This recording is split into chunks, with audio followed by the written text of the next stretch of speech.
Why are black men like Leroy Blanding dying in police custody? And a Texas roundup outrages many residents of a small town. BET News is next.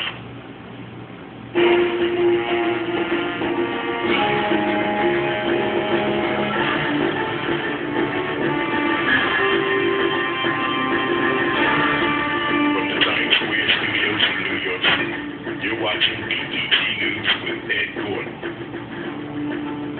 Thanks everyone for joining us. It's a disturbing story you've heard all too often. A person dies in police custody with no reasonable explanation and nothing is done about it.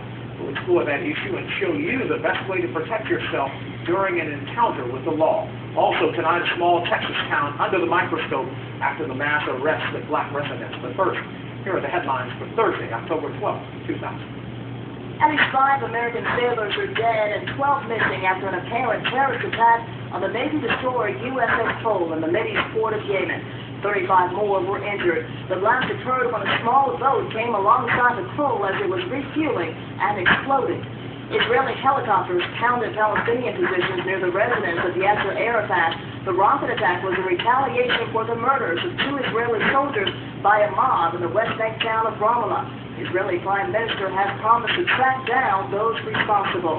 The day after the second president of the Bay, Governor George W. Bush, is taking heat for telling Al Gore 3 Texas men convicted in the dragging death of a black man got the death penalty.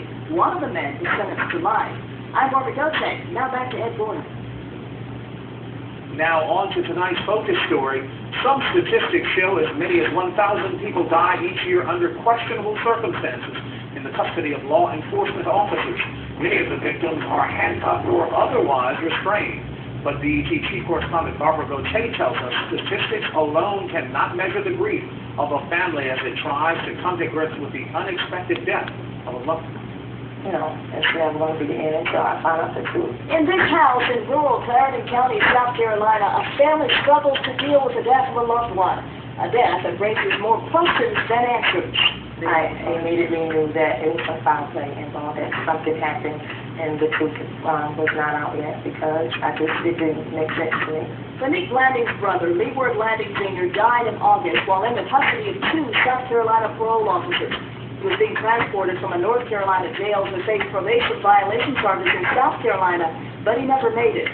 According to parole officials, when the officers exited off the highway in Richland County, South Carolina, Blanding, who was restrained very much like the inmate you see here in leg shackles, belly chains, and handcuffs, allegedly grabbed the pepper spray of the officer riding in the back with him, sprayed him and his partner in the front, jumped out of the car, which was stopped at an intersection, and ran into these woods.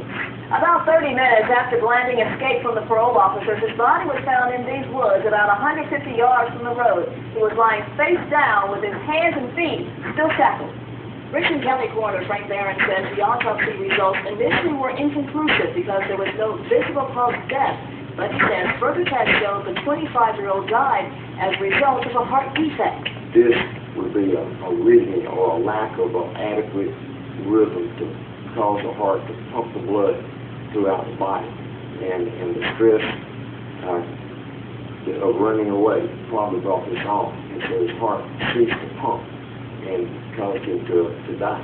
Even though the family admits Blanding had a heart murmur as a child, they don't buy the explanation. Through his teenage years, his child years, I never ever heard him complain about his heart or, you know, how something's wrong or his chest or anything like that. So just for him to just say, okay, he just died of it and never complain about it, it's kind of weird to me. The family has hired attorney Eliezer Carter, who agrees that too much about this death doesn't make sense. As a result of him being shackled, we can't imagine him getting to run very far. And even if he sprayed an officer from the back of his head, that doesn't explain how an officer would be blind or could not outrun a person in shackles. The South Carolina Department of Probation, Parole, and Pardon Services issued this statement saying they could not comment because of the ongoing investigation, but added, quote, "We are confident that the correct procedures for transporting offenders were followed by agents." The Richland County Sheriff's Department was called in to search for Blanding after he escaped. Its report of the incident is also not complete, but seems to support the agent's claim. Sheriff officials tell BET News there were witnesses who saw Blanding run into the woods, The police reports from the incident have not been released to BET. Whether there was foul play or not, Leroy Blanding is one of what some estimate to be thousands of African-American men and women who have died questionable deaths while in police custody. While many cases go unreported, some have received widespread media attention, like the case of Johnny Gavitt, who was killed during a routine traffic stop in Pittsburgh several years ago, and Malice Green, beaten to death by 2 Detroit officers in 1992. Blatant examples of why many don't trust police. I think they do something. Mary Blanding would be the first to admit her grandson was no angel. He'd had many run-ins with police and had served time for armed robbery. All more reasons why the family feels police is out to get him. They vow to never stop searching for answers.